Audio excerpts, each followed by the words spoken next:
Ladies and gentlemen, good day and welcome to TVS Supply Chain Solutions Limited Q4 and FY2025 earnings conference call. This conference call may contain forward-looking statements about the company which are based on the beliefs, opinions, and expectations of the company as on date of this call. These statements are not the guarantees of future performance and involve risks and uncertainties that are difficult to predict. As a reminder, all participant lines will be in the listen-only mode, and there will be an opportunity for you to ask questions after the presentation concludes. Should you need assistance during the conference call, please signal an operator by pressing star then 0 on a touch-tone phone. Please note that this conference is being recorded. I now hand the conference over to Mr. Prabhu Hariharan, Head IR of TVS Supply Chain Solutions Limited. Thank you, and over to you, Mr. Hariharan.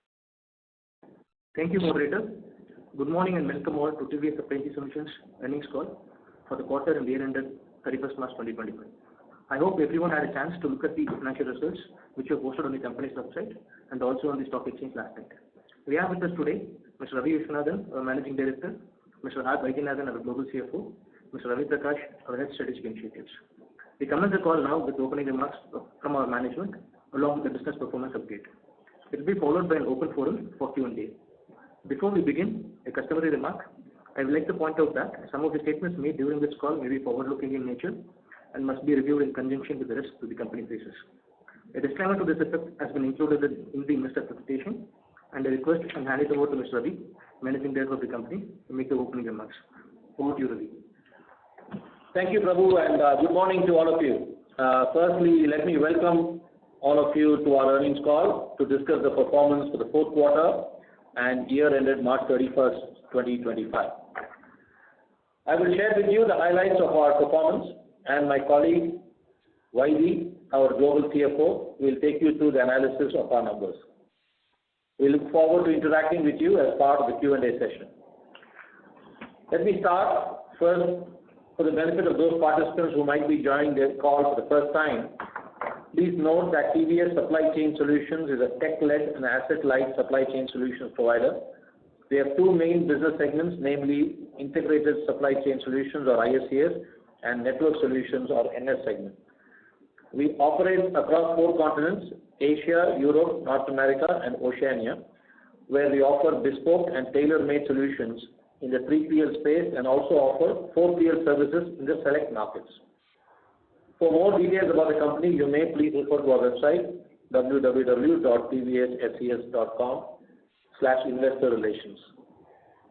Coming to the performance of our company, FY2025 marked a strong turnaround year. We achieved a profit before tax of rupees 29 crores, a significant improvement from a loss of rupees 10 crores in FY2024. Our revenues from operations grew by 9% year on year from rupees 9,200 crores in FY2025 to rupees 9,996 crores in FY2025, reflecting a solid execution across markets and segments.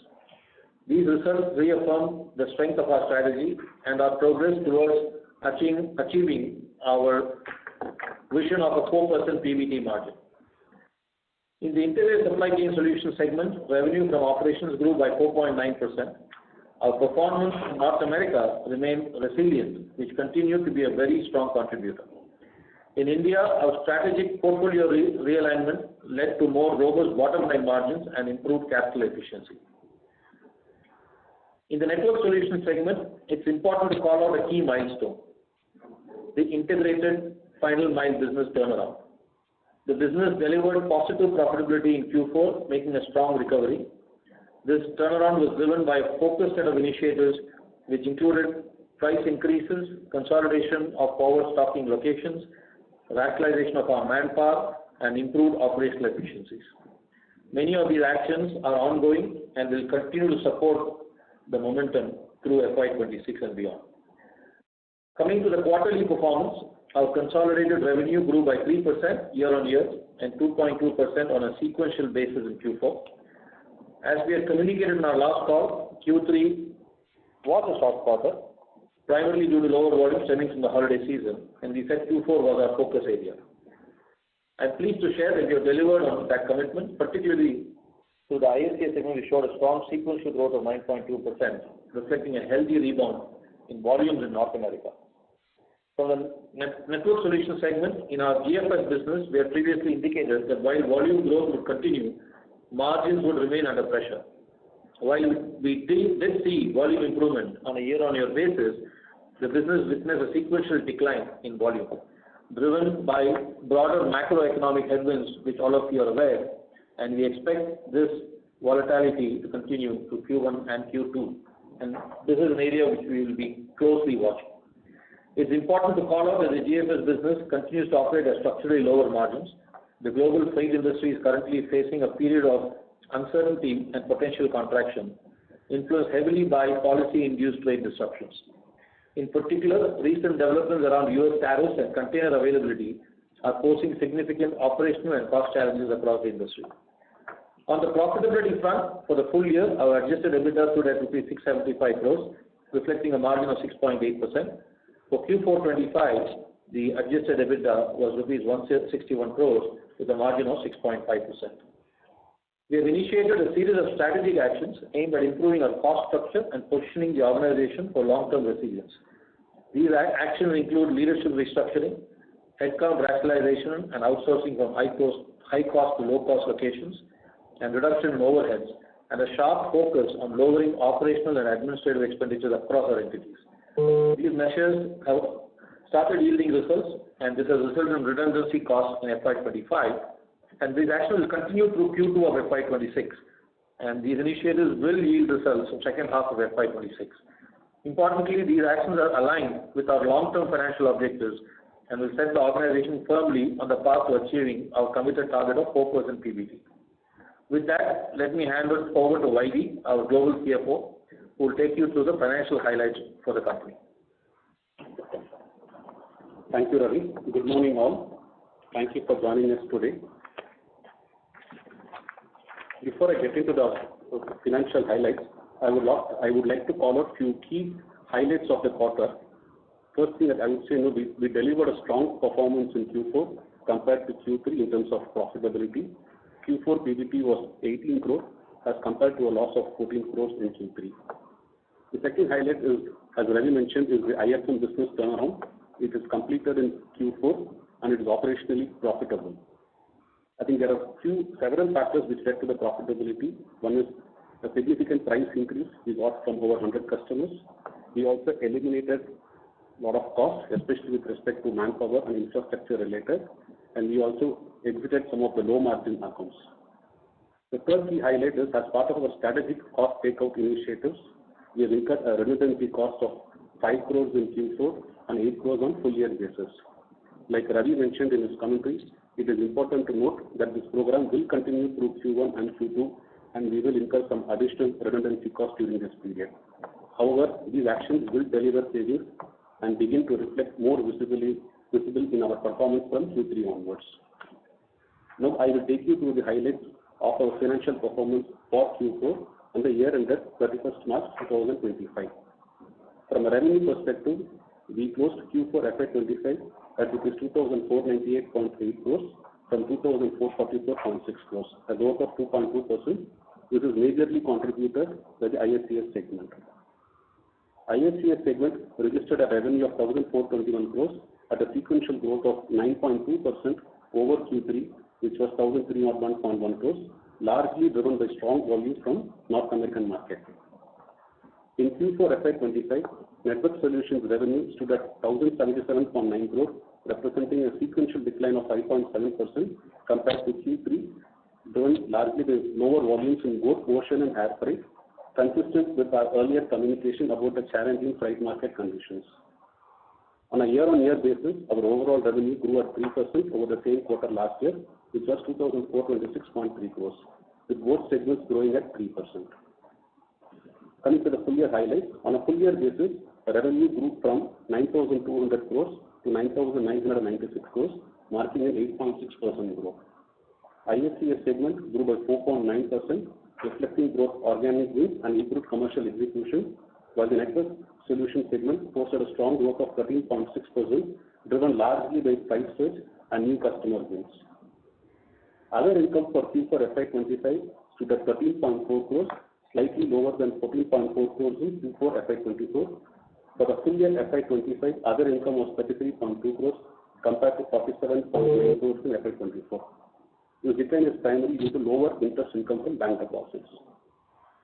On the cost side, freight clearing, forwarding, and handling charges came down from 705.1 crores in Q3 to 632.8 crores in Q4. This decline is in line with the sequential revenue drop in the GFS business and reflects lower volume of both ocean and air freight. On a full year basis, freight clearing, forwarding, and handling charges increased from 2,328 crores to 2,816 crores, largely reflecting the higher ocean freight volume in the GFS business on a full year basis.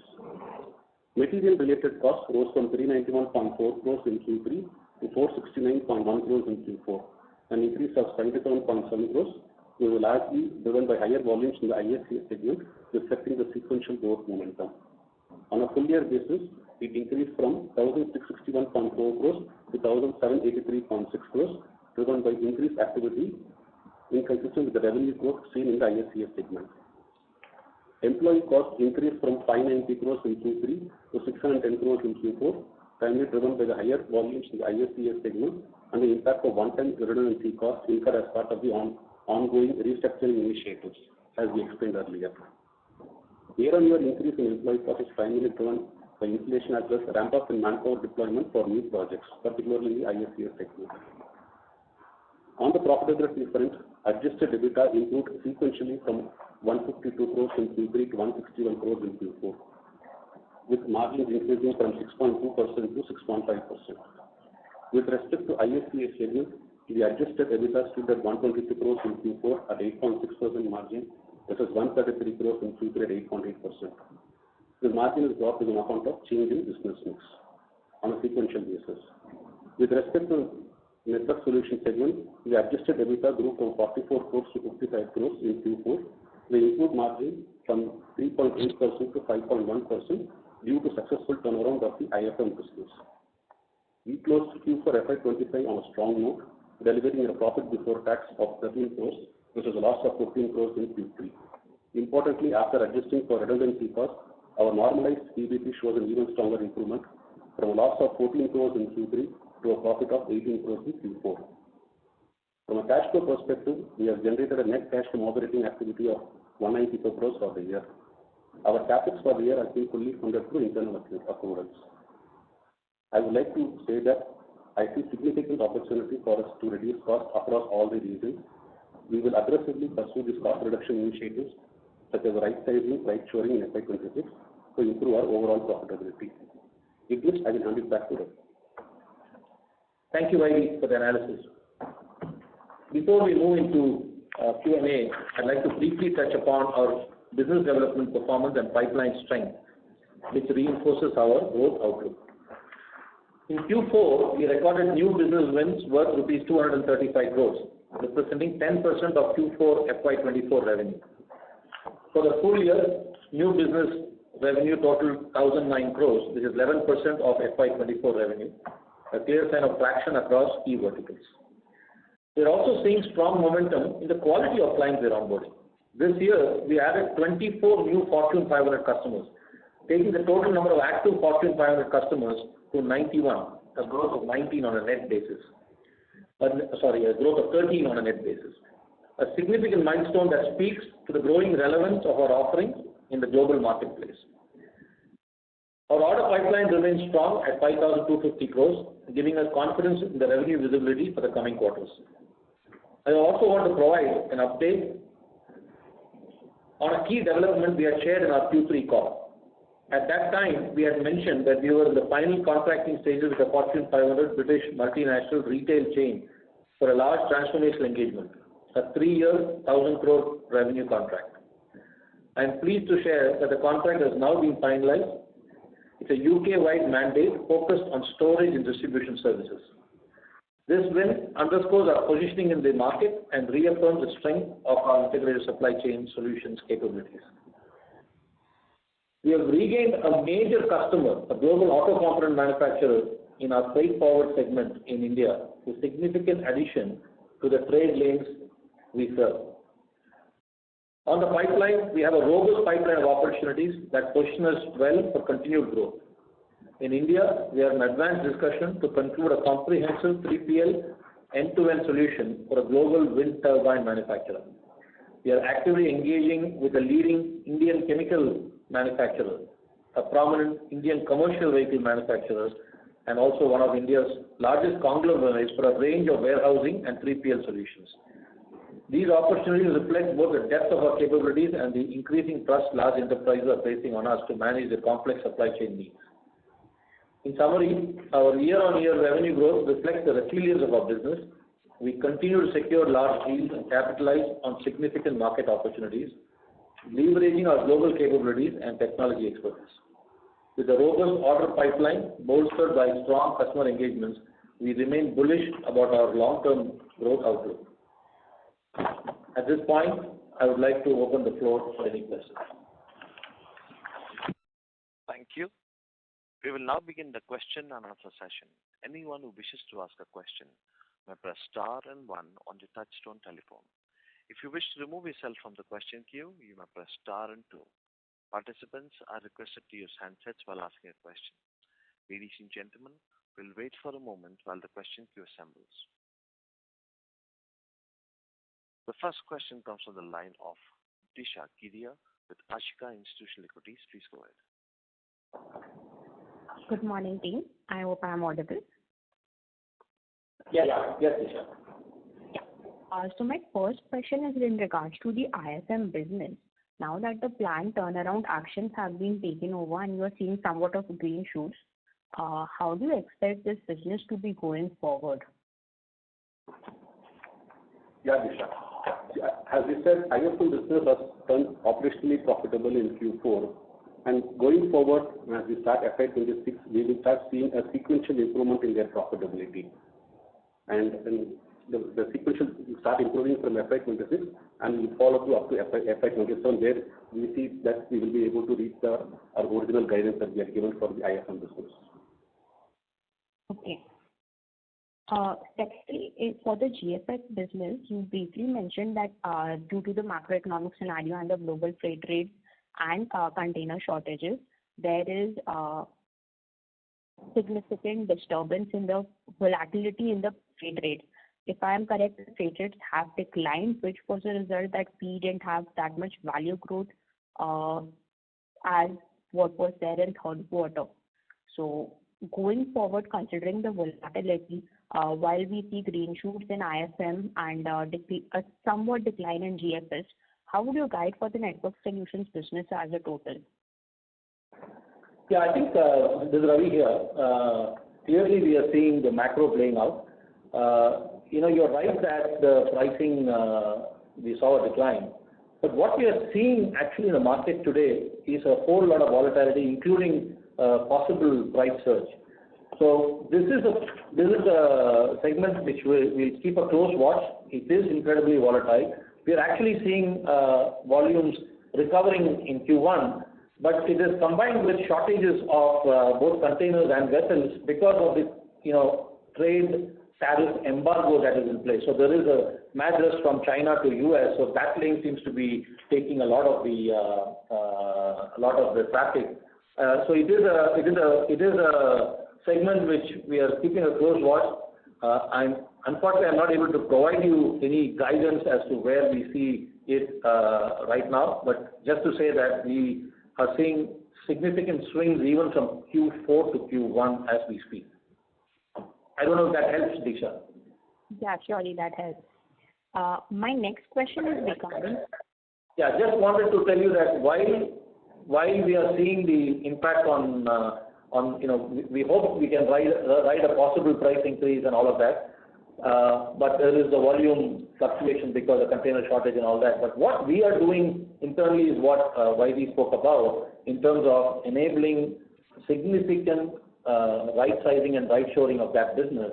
And we have already taken significant steps in Q4, and we will continue to do that. And we want to make sure that from a margin perspective, we bring certain level of normalcy in that, so that even if there is ups and downs of volumes, we want to keep the margin on a very tight leash. Okay.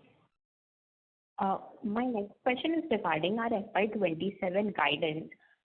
Since we maintain the 4% PBT margin, if I remember correctly, earlier you had said in one of the newspaper articles that the 4% PBT margin would arise from like a rupees 2 billion in revenue. So would we see that playing out, or the revenue figure could be lower than that?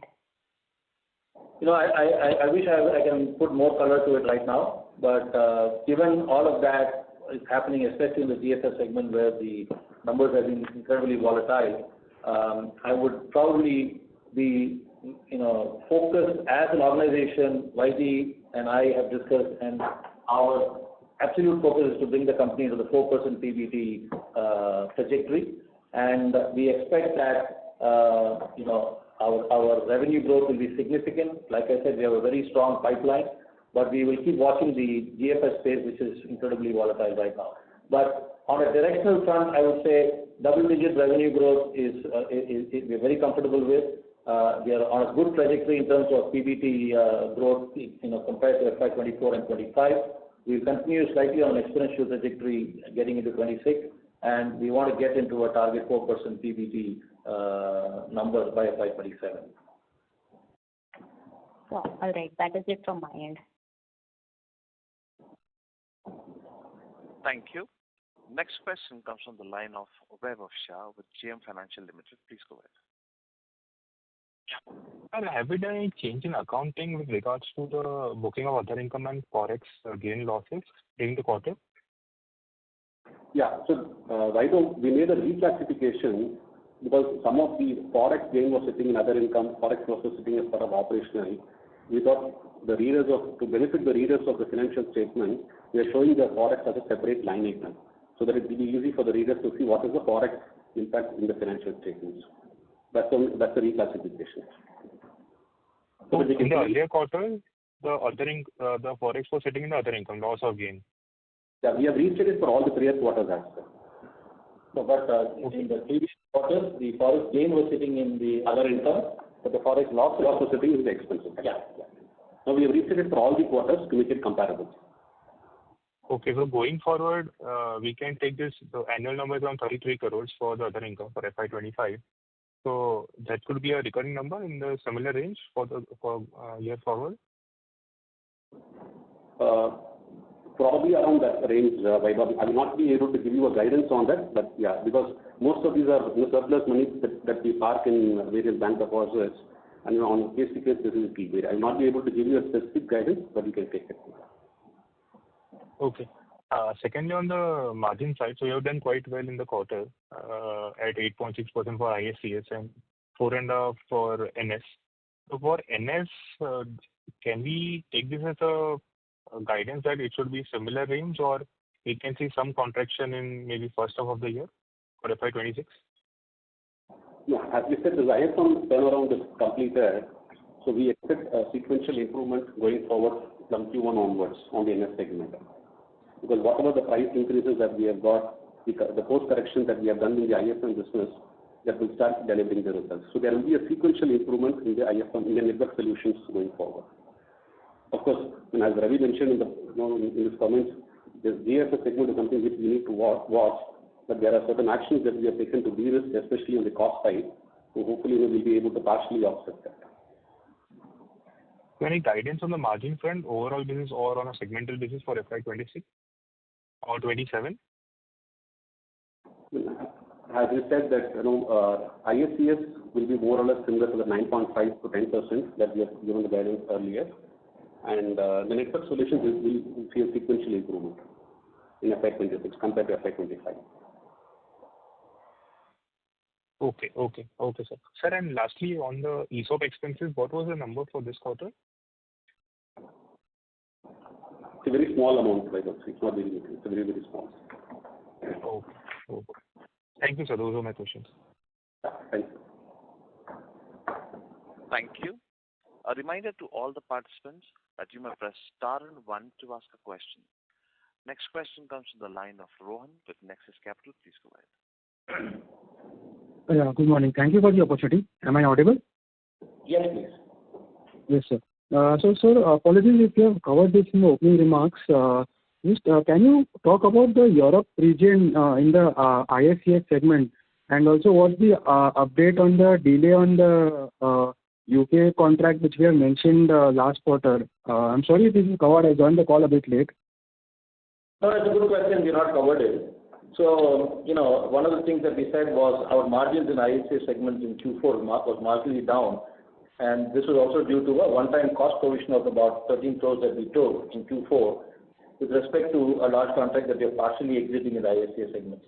This is a non-recurring in nature, but otherwise, I think the ISCS margins remain healthy. Sure. And so the contract bit on the UK contract? So that's the contract I was saying. With respect to that contract, we'll be partially exiting that contract. It means a part of the contract, there's a change in the strategy of the customer, and we'll be insourcing part of that business of that customer by September of this year, while we retain some portions of that contract. So that is still work in progress, but that is the update on that contract. Sure. That's fair. And so secondly, can you just share some highlights, more highlights on the recent contract, the retail contract you have won in UK? I mean, what will be the scope of work, etc.? I mean, just some more detail on the contract. It is for a large retail customer where there are a lot of these equipments that they have in their stores. So we manage all of their spare parts across the length and breadth of the country, and the ability for us to deliver these spares to their technicians who will then fix or maintain or repair any of these large equipments that they have in their retail stores. So it's a nationwide, I would say, spare storage distribution program supported with a strong tech platform. Sure. So any color you can give on the size of the contract? I mentioned that it's about 1,000 crore contract over a 3-year period, and the contract will come into effect from the second half of this year. Fair enough. Thanks on that. And so last question is on the UK business. We have seen some change in the management. Can you just throw some light on that? I think we have mentioned that Andrew Jones, who was the CEO of the UK business, has resigned. So we have Mr. John Croydon, who was heading our IFM business. So what we have done is we have elevated John Croydon to look after all of the European business, and he will be reporting into Richard Davis, who is managing all of US and Europe at this point. Understood. Fair enough. Thank you for all the answers, sir. That's it from my end. Wishing you all the best. Thank you, Ron. Thank you. Thank you. Next question comes from the line of Ashok Shah with Eklavya Invesco Family Office. Please go ahead. Thanks for taking my question. Sir, we are doing almost a major business outside India, but we have paid around 202 crore as a finance cost versus last year 156 crore. So what's the interest rate and how we are going to reduce this finance cost? Okay. Ashok, I think the interest cost that you see here is driven by two things. One is the India is 116 interest, and also the working capital borrowing. So that is why you will see that 156 crores of interest cost on the P&L. So what is the interest rate we are paying? Interest rate, we will not be able to give you the specific number because there are multiple currencies as well as in multiple regions. But I would say bulk of the interest cost that you see there is pertaining to the India is 116 interest and the working capital interest. So we are doing business outside India, and major borrowing is outside India or it's from India? It will be outside India, and it will be mix of both India as well as outside India in proportion to that. Okay, so there is no plan to reduce the interest cost.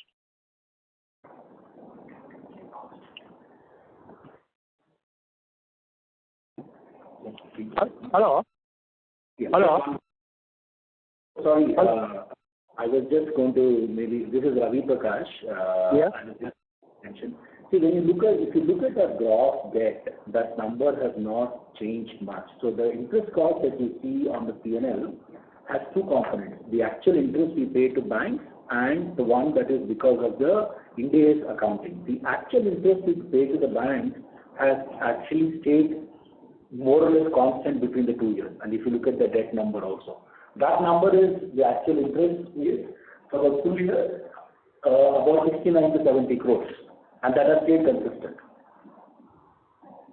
Okay. Sorry to disturb you. Sir, my contention is that we are borrowing in India and paying around 8 to 10% interest rate and doing business in outside India, which has no profitability of around 8 to 10%. So how we are going to tackle it? So we are not borrowing in India. We borrow wherever the money is needed. So for example, if you need money in the UK, we borrow UK interest rate in the UK. If you so we don't borrow money in India and transfer it outside. So if you look at our gross debt, which is at and the interest cost, you will see that actually our interest cost effectively is much lower than what we have in India. We don't borrow in India and actually move the money to overseas. So to clarify your question and to kind of make it very clear. Thank you, sir. Thank you.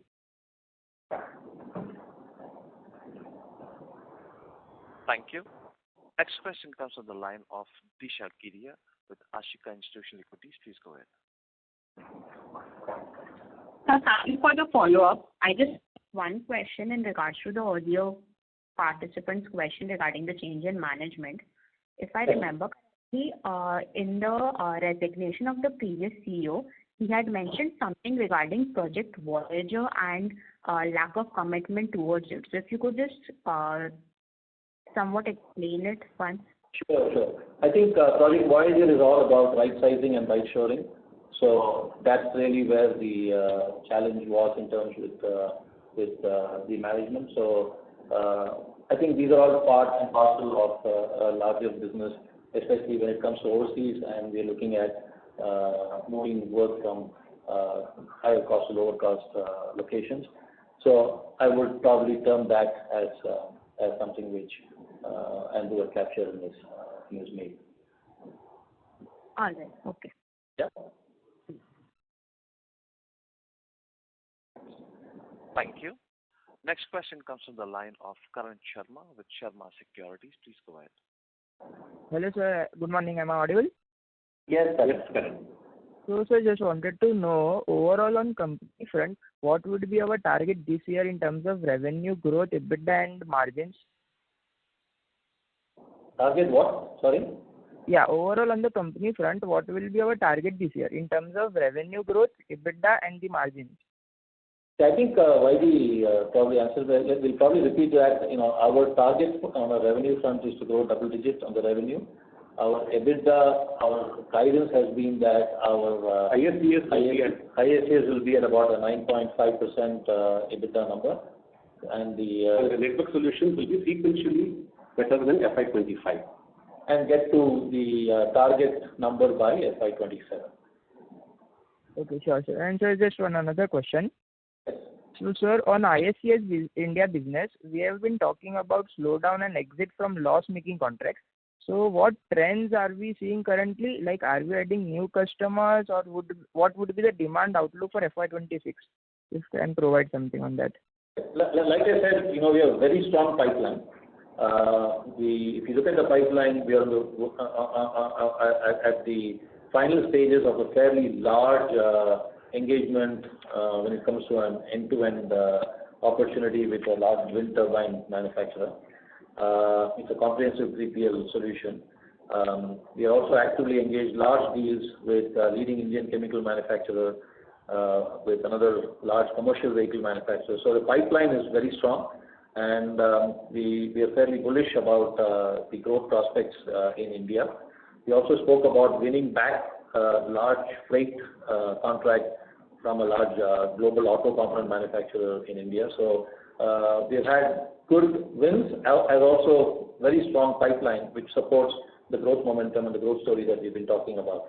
The specific point to exiting some of the lower profit low margin accounts was a design play and a planned one when it came to FY25, and I would say the company has done remarkably well, and we were able to significantly bolster the profitability of the India ISCS business with those measures that we took. Okay, sure, sir. Thank you, and all the best for the upcoming results. Thank you, Karan. Thank you. A reminder to all the participants that you may press star and one to ask a question. Next question comes from the line of Rohan with Next Capital. Please go ahead. Yeah, thanks for the follow-up, sir. So just wanted, can you please throw some light on the ISM side of business in terms of profitability? What sort of margins we are doing currently, and what would be aspiration in, say, the medium run on a steady state basis? I'll let YB answer that, Rohan, but we have not been giving guidance on subsegments. But just to say that the measures that we have taken with respect to price increases to over 100 customers, plus all of the measures that we're taking with respect to right sizing and right shoring in that business, we have significantly, and I think YB called out a 5 crore redundancy cost, which is part of that process. So all of that will help us grow our margins, and we believe that we are on an upward trajectory, and we will hit our guidance numbers in FY27. Yeah? Sure. That helps. That's it. Thank you. Next question comes from the line of Kunal Sabnis with Nine Rivers Capital. Please go ahead. Hey, hi. Thanks a lot. I just missed one point, what you mentioned on the UK major project. So the project that you mentioned is delayed in Q3. Did you say that you're exiting it? So part of the contract, the customer has moved a strategy from moving it from an outsourced operation to an in-house operation. So we are in the process of working with the customer to transition that by September. So we're not exited as yet, but we will move parts of the contract back to the customer location by September end this year. But while we continue to execute some other parts of the contract. So that was a large contract, right? So that becomes a very small contract after this change. Yeah. So we have called out that as about a 2,000 crore contract over 10 years. So you can say that in FY26 we probably will have an impact. So I would say about 60 to 70 crores on the revenue. So it will not be material on a 10,000 crore. But yeah. And with respect to the hit that you take, since you had incurred costs, how much would that be in total? That's about 13 crores in Q4, Kunal. And that should continue for another 2 quarters? No, that's a one-time cost. That is non-recurring. So that's not recurring. Okay, perfect. And finally, on the ISCS business, since you expect sort of a double-digit growth, where should this growth come from? And if you could sort of throw some light on when we had spoken last time, the growth in the Indian ISCS business looked very promising, but that hasn't come through. Obviously, you spoke about your recheck, but when does that start to show up in numbers? So I think let me answer it in 2 parts. One is we see broad-based growth across US, Europe, and India. I called out some of the large deals that we have won in the UK, for example, the 1,000 crore 3-year contract we have signed with a large retailer. We have a similar engagement, similar size engagements in the US. In India, this year specifically, we decided to move out of some low-margin accounts, and that's the reason why our revenue addition kind of filled into those deals. But going forward, I think our momentum is strong. I spoke specifically about a large 3PL opportunity with a global wind turbine manufacturer. Again, these are all significantly large contracts, which hopefully we'll be able to share more details in the coming quarter. We are hopeful of closing a couple of those in this quarter. So momentum on revenue is very strong, Kunal. And we are pretty bullish about the revenue opportunities in ISCS across the 3 major markets. Great. Thanks a lot. That's all from my side. Thank you. Next question comes from the line of Vaibhav Shah with GM Financial Limited. Please go ahead. Yeah, thanks for the follow-up. So on the balance sheet side, we have seen some increase in terms of debt in FY25. So can we expect to be net debt free in FY27? And how could be the moment in FY26? If you look at our net debt, I think it is more or less similar to FY24 levels. You don't see a significant increase in the debt levels. And most of these debts are working capital borrowings. And these debts will continue in FY26 as we expand our. So we could see a similar number in FY26 as well. Yeah. And FY27, can we see a sharp reduction? I think these are all working capital borrowings by the one. They will continue actually. It won't be debt free, I would say. Okay, but at a net debt level, we should be broadly net cash. Yeah. So, let me, Ravi Prakash here, maybe I just get. Look, the way to read it is, we've been keeping our net debt at a very constant level while delivering two things, consistent revenue growth and investing in CapEx. So I think the way to read it is that growth is being funded quite efficiently. That's the way I look at it, right? So there will always be some bit of working capital debt because of, although there will be a bit of a timing mismatch between your receipts and your payments. But we'll manage it in a very narrow band. That's what we've always been messaging. Okay. Sure. That was my question. Yeah. Thank you. Thank you. A reminder to all the participants that you may press star and 1 to ask a question. Next question comes from the line of Sanjeev Damani with SKD Consulting. Please go ahead. Good morning, sir. Am I audible? Yes, Sanjeev. Sir, actually, certain terminologies I could not follow. If you kindly just tell me what is NS segment, what is GFS segment, and what is IFM segment. If you can kindly help me with it. We will do that. It's all there on the website if you need more details, Sanjeev. But NS stands for Network Solutions, and there are two subsegments, namely Global Forwarding Services, which is GFS, and IFM, which is the Integrated Final Mile. So those are the two subsegments under the NS segment. Okay. IFM is Integrated Fiber. Final Mile. Okay. Anyway, and sir, now my point is that ours is a company which is belonging to TVS Group. So obviously, all TVS business should be with us.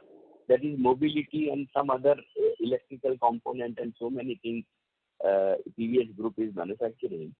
So that whole assignment should be always with us. Let me just say this, that our total revenue from not just within our own group, but the entire TVS family, because now there are different groups, as you may be aware, is less than 10% of our overall revenue. So, and that's how it will probably continue going forward. Of course, we will compete and bid and try to win every single opportunity in the TVS family.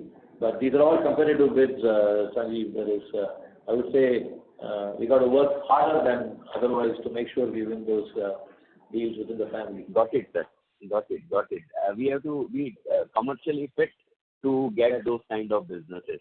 So that includes, sir, carrying, forwarding, transporting, storing, and then redistributing to their distributors or others, and warehousing as well. So am I right in my understanding about the business?